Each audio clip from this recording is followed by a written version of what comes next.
Dear friends, उम्मीद करता हूँ कि आप सब लोग खैरियत से होंगे। आज ये मेरा लास्ट डे है तुर्की में और आज शाम की फ़्लाइट से मैं इंशाल्लाह पाकिस्तान वापस आ रहा हूँ। तो ये मेरा तुर्की का तीसरा विज़िट था। थोड़ा सा डिटेल्ड विज़िट ये था। पहला विज़िट मेरा ऑफिशियल विज़िट था, उसके बाद मैंने एक दिन के लिए ट्रांज़िट विज़िट था ग्रीस जाते हुए, और ये तीसरा विज़िट जो है एक हफ़्ते का थोड़ा डिटेल्ड विज़िट था। तो मैं चाहूँगा कि मैं अपनी थोड़ी सी रिफ़्लेक्शन दे दूँ तुर्की माशरे के हवाले से। पहले हम अच्छी चीज़ों के हवाले से इसको हाईलाइट कर देते हैं कि इसमें क्या क्या चीज़ें अच्छी हैं। तो सबसे पहले अगर इस्तांबुल की बात की जाए या बाकी शहरों की बात भी की जाए, तो इसमें सबसे अच्छी चीज़ ये है कि इनका बहुत ही अच्छा ट्रांसपोर्ट का निज़ाम है। ख़ास तौर पर इस्तांबुल के अंदर अगर आप के पास इंटरनेट है तो आपको और आपके पास एक यहाँ पे होता है इस्तांबुल कार्ड, वो बना लेते हैं तो आपको कोई दिक्कत नहीं होगी, और आप आसानी के साथ जो है गूगल मैप्स में जहाँ भी जाना है आप डालें तो आपको रियल टाइम के ऊपर वो बताएगा कि कौन सा बस नंबर है, ट्रेन है। इनकी बेसिकली टैक्सीज़ हैं जो कि कॉस्टली हैं, फिर इनकी बसेज़ हैं जो काफ़ी चीप हैं और जो कि एक ही कार्ड से आपकी पब्लिक ट्रांसपोर्ट सब कुछ कवर होती है। तो बसेज़ का नेटवर्क बहुत ही बड़ा है। बसेस के अलावा इनकी मेट्रो ट्रेन है, बेसिकली अंडरग्राउंड उसके स्टेशंस यहाँ पे तकसीम स्क्वायर से भी शुरू होते हैं, और वो भी उसका जाल काफ़ी अच्छा नेटवर्क फैला हुआ है। तो बहुत सारी जगहों पे आप ट्रेन पे जा सकते हैं। मेट्रो के अलावा इनके पास जो है वो एक मरमरी ट्रेन है जो कि सी के अंदर से होके जाती है, और इस्तांबुल चूँकि दो हिस्सों में तकसीम है, एक यूरोपियन साइड है और एक एशियन साइड है, तो आप जो है वो दोनों साइड पे जा सकते हैं। तो ट्रांसपोर्ट का निज़ाम इनका बहुत अच्छा है। टैक्सीज़ कॉस्टली हैं लेकिन जो पब्लिक ट्रांसपोर्ट है वो बहुत ही आइडियल है, अच्छी है, अच्छी तरह मैनेज किया हुआ है इन्होंने। दूसरी अच्छी चीज़ इनके अंदर जो है वो स्ट्रॉन्ग पैट्रियोटिज़म है, या कल्चरली जो है वो काफ़ी स्ट्रॉन्ग है। उसकी आप कह लें कि किस तरह नज़र आता है ये कि वो अपनी ज़ुबान को जो है वो फ़ोकस देते हैं। एक एस्पेक्ट तो ये है कि वो फ़ोकस देते हैं। आप देखेंगे कि हर जगह तुर्किश बोली जाती है, बाकी ज़ुबानों को प्रेफरेंस नहीं देते, लेकिन यंगस्टर्स के अंदर मैंने नज़र आया है कि वो एहसास कमतरी का थोड़ा सा शिकार है, मतलब कि वो चाहते हैं कि इंग्लिश सीखें भी, तो वो एक डिफरेंट एस्पेक्ट भी है। बाकी कल्चर के हवाले से अगर बात की जाए तो चाय का इस्तेमाल जो है वो जिसको चाय ही बोलते हैं, तुर्किश टी, तो आपको वो पूरे तुर्की के अंदर, चाहे वो इस्तांबुल से लेके कोनिया जाएँ, इस्कशर जाएँ, हर जगह जो है वो भरपूर इस्तेमाल होगा। उसके अलावा इनका जो कल्चरल ड्रिंक है वो अच्छी बात है कि लस्सी है, जिसे हमारे यहाँ लस्सी बोलता है, तो यहाँ पे वो आयरन बोलते हैं उसको, और वो काफ़ी हद तक अच्छा इस्तेमाल करते हैं, मतलब कि काफ़ी ज़्यादा इस्तेमाल करते हैं।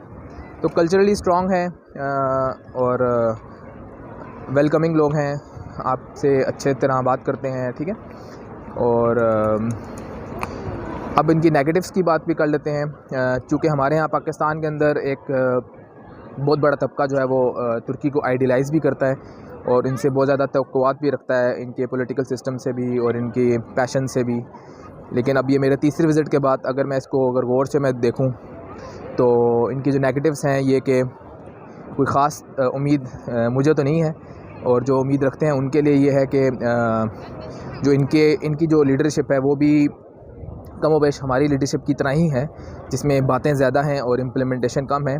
सिर्फ अच्छी बातों कह देने से जो है वो आप रिज़ल्ट नहीं ले सकते। तुर्की सोसाइटी के अंदर भी यहाँ पे दो मतलब सेगमेंट्स पाए जाते हैं।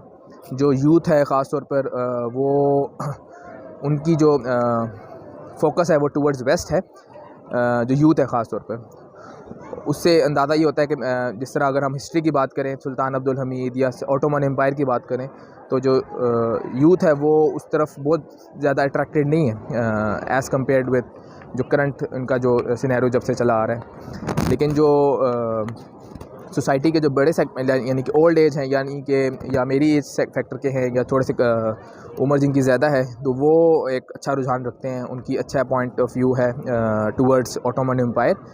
और बट अदरवाइज़ अगर आप बाकी इकोनॉमिक्स की बात करें तो they are not very good, और इनके यहाँ भी कंटिन्यूसली महंगाई बढ़ती जा रही है, और एक नॉर्मल इवन प्रोफेसर्स या टीचर्स जो हैं वो बावजूद इसके कि दोनों खावंद और मियाँ दोनों यानी कि हस्बैंड वाइफ दोनों जॉब करने के बावजूद वो इस काबिल नहीं है कि वो एक गाड़ी ले सकें या एक घर ख़रीद सकें।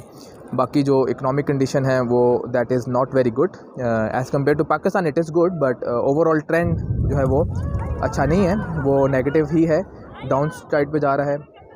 और तो ये एक कुछ एनालिसिस है कि इनका इकनॉमिक कंडीशंस डायरेक्शंस दुरुस्त नहीं है। और इसी तरह पॉलिटिकल भी सेगमेंट्स पाए जाते हैं सोसाइटी के अंदर, गुर्बत भी है, करप्शन भी है। और नो डाउट पाकिस्तान के मुकाबले में कम है, लेकिन जो पैटर्न है, वो ट्रेंड है, वो कोई बहुत ज़्यादा खुशाइन नहीं है। जिस तरह हमारे यहाँ अमूमन हमारी जो आवाम है वो तुर्की से काफ़ी ख़ास जो है वो लगाव भी रखते हैं और इनसे बहुत ज़्यादा तवक्कुआत होती हैं। तो उनके लिए गुजारिश है कि बहुत ज़्यादा तवक्कुआत ना रखें। और क्योंकि इसमें अगर कल्चर की बात करें, माहौल की बात करें, सो मिक्स माहौल है। अगर इस्तांबुल में जो है वो it is very close to Europe, और अगर आप कोनिया की तरफ जाएंगे, रिमोट एरियाज़ की तरफ जाएंगे, तो आपको कुछ हद तक थोड़ा सा रिलीजियस, थोड़ा सा कल्चरल माहौल जो हमारी कौम बिलअमूम चाहती है वो है, लेकिन ओवरऑल इतना नहीं है। It is more towards like European side.